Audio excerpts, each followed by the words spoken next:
games, these Tuesday games with Saturdays, and so it seems that there's not a let up. Last day of classes today for our guys. Tomorrow's a study day, and so it's we obviously played better against Delaware State than we did down at SMU, but obviously the opponent was different. And now we have an opponent that reminds me of his team has got experience at at the guard position. He's got a big man that can really score. He's not that big, but he's one of those guys that just can score. And so it's going to be a challenge. New coach, got some veteran players, and a team fairly new to Division I, but will be pretty good in the Horizon Conference once they get everything just sort of up to Division I level. So not an easy game. We're certainly not preparing for it to be one. Could just any update on Derrick or DJ? Yeah, you saw we had him warm up as if he had to play just to see how he would feel. I think in the matter of we dodged a bullet because in the matter of an emergency, we probably would have used him. So he went a little bit yesterday, and he's going to go today.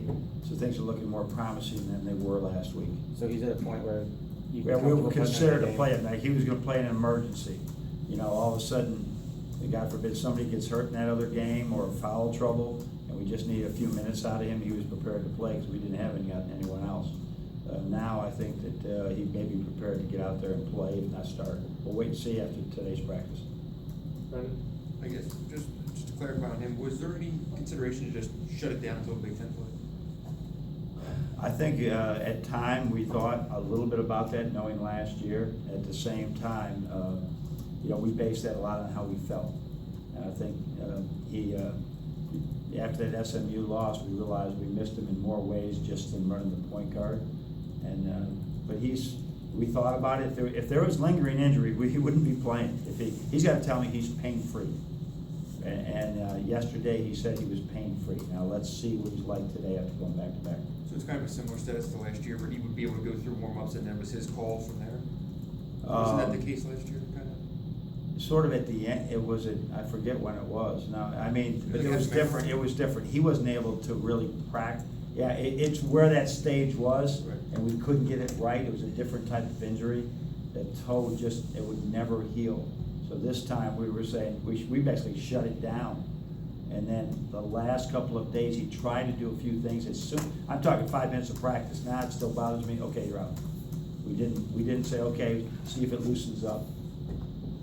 And I guess with the uniqueness of the schedule, the way it's playing out with these 4 games after those, that run, yeah, upper level tests. Yeah.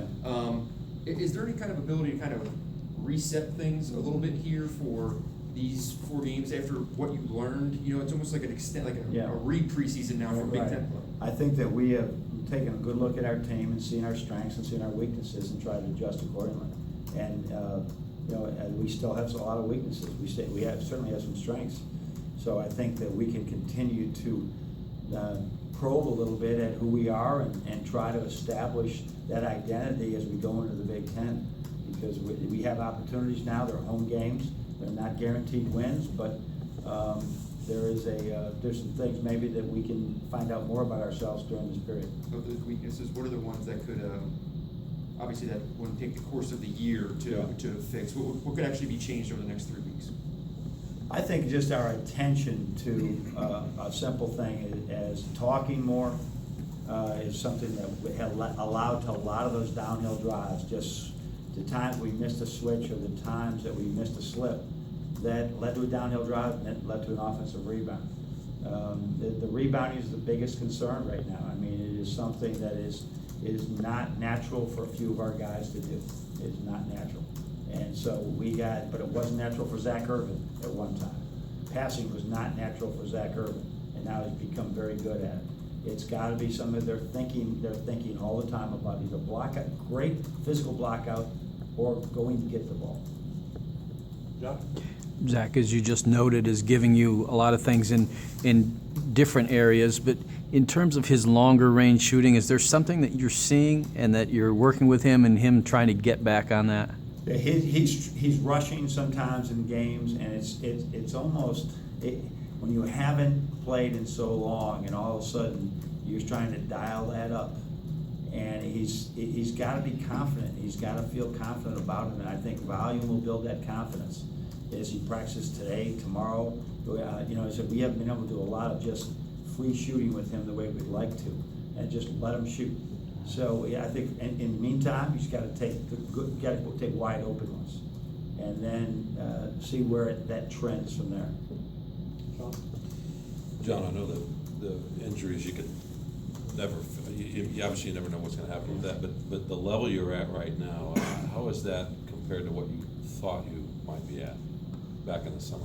Well, like I said, when we went into the summer, we basically finished our recruiting. We end up saying, okay, we're not gonna, Mac's gonna move on because we have a lot of faith in these young guys, and we're gonna see what they can do. We got Zach Irvin, played his best basketball in a long time, and Spike's gonna be back, and Spike just played his best year. So that's where we were, and that got changed. And so now Zach's slowly getting back. Spike will not be back, and so we're trying to just regroup from there. We're trying to anticipate where those sophomores, the jump that DJ Wilson, Cam can make. We're still waiting for some of that jump, and it hasn't come yet. So those were the plans going into the action. Now we got to rework the plan. One more follow. Do you have you guys thought at all about going a little bit smaller? I mean, obviously Zach can rebound and just experiment a little bit. Well, yeah, that's the way we've been playing. I mean, we've been playing really small because Zach can rebound. But I think that's probably where we'll play. So Zach is maybe 6'6.5", 6'7", and he rebounds that size. He doesn't have the explosion he had before the injury, however. But hopefully he'll get some of that back just by playing basketball. You get in really good shape just by playing basketball, and your spring comes back. But it's not like a summer in the weight room, John. It's not like that, right?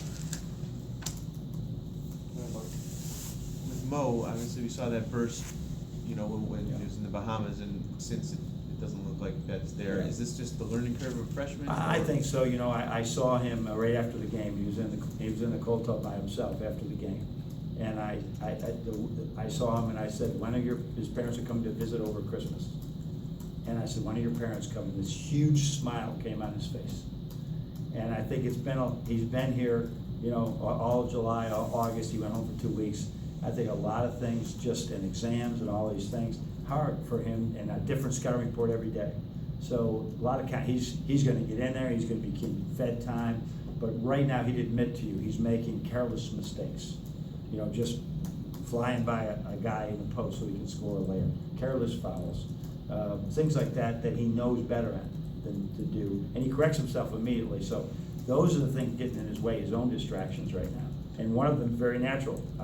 I'm in a foreign country, and I haven't seen any of my homeland people in a long time. But you had said when we were in the Bahamas, everything came naturally Yep. to him. Yep. Does the nature go away when the other things kind of Well, take like over? I said the other day, when a typical example that I had said that you can't. Ricky tried to throw a backdoor pass, and the man wasn't guarding him. You can't do that. And so he picked that right up. He said, "The man's not guarding me. I'm going to shoot the three." So he went in there, and it was just get into flow, fit in before you try and stand up. Well, the guy jumped down on him, he drove the ball, and he didn't quite finish it. And it was like, okay, I like the read, I like the thought, I like everything in it. But maybe just move the ball and see if we can get you, stand out before you end up being great. So that's sort of the mentality, and maybe he can do more by doing less. But we can't teach those instincts that he had. You've seen a lot of doing without Derrick Walton over the last year. How are you different when he's in there and up to speed? I think his defense is one that's really elevated. He took a lot of bad angles in his freshman and sophomore year. He's learned a lot about angles and efficient to defense. You got to be in position to be in position when you play defense. You can have all the care level and want to you can have, but if you're in bad position, it doesn't make a difference. His GPS has gradually changed where he sees where he is defensively on the court much better. So that's a big thing, that quickness. And then the other big area is and I think there were some guys that did this at his size that defensive rebounds like defensive rebounds. And that's a little bit part of the plan, that we're not as rebounding, have the rebounding savvy at a couple positions, But if we box everybody out and he goes and rebounds and starts a fast break, that's where I think we missed him a great deal with SMU. His ability to go in and get some rebounds, clean up stuff that we did clean up. Did you mention anything about DJ in the stats? Yeah, no, yeah, I don't think he'll be up ready to go. He's gonna try and do some of the boots off, and he's walking around. We'll try and do some things, but I don't expect that. It's more of a D. Walton type of length injury, it looks like to me. And you mentioned the rebounding, you said something because it's just not natural. How is it, I don't know, It's but a how is it phenomenon. not natural for some of these? It's unbelievable. Some guys have a knack, like you were in conference with Zach Novak at 6'3" could go in and rebound. Derrick Walton can rebound. We're really having issues with some guys just rebounding, even though they're really tall and they have position. Ball hits them in the hands. It's something you don't see in high school. You see when you see that big, heavy body on you, right? Or you don't see guys that are hard charging like you do when you watch AAU ball. It's just the ball comes to them and they play. Some guys are really having trouble guarding when there's physical bodies on them. And we're beating them up with pads. We're doing everything we can to get them used to it. But it does not come overnight. The guy doesn't become a rebounder overnight. I think he has more chance of becoming a shooter overnight than he does a rebounder. But it's gradual process, want to level, care level, et cetera.